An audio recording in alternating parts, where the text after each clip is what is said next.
You have a holding company and you have operating companies owned by your holding company. A lot of people ask me, how do you get paid from the holding company? Well, if the holding company owns operating companies that generate revenue, whatever the free cash flow is that comes from those operating companies, that cash flow can go up to the holding company, and then you can take a distribution from the holding company.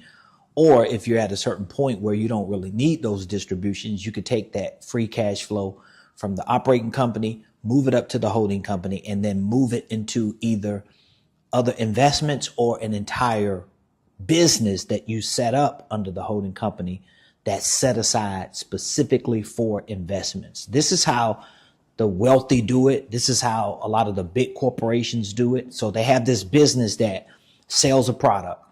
They have this business that provides a service. They might even have both.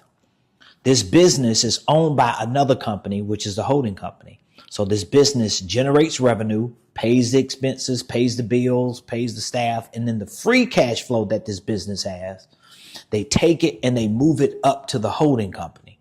Once it comes to the holding company then takes it and either reinvests it in other companies, or they create a separate company. This is called a SPV, a special purpose vehicle.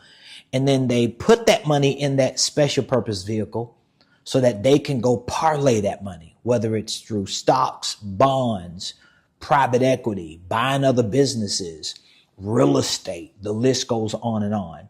Then when that special purpose vehicle starts kicking off cash flow, they'll move that up to the holding company, and then they'll take distributions from that. So just understanding what I explained will show you how companies grow quicker and how they become massively wealthier just from using that strategy, because they're not taking the cash flow from the operating business and spend it on themselves. They taking the cash flow that came from the special purpose vehicle through investments, and they spend that. So there are many different ways you can do it. It's not the easiest thing to do, especially when you got to pay bills. And that's why it takes longer sometimes than normal for you to get to that point. Like, I have an operating business that I got to pay bills. I got a staff, I got expenses. So I can't take the free cash flow all the time and reinvest it like that. When I can, I do it, but it has to be put back into that business to continue to grow it. But at some point, when you use that strategy, it changes the game forever.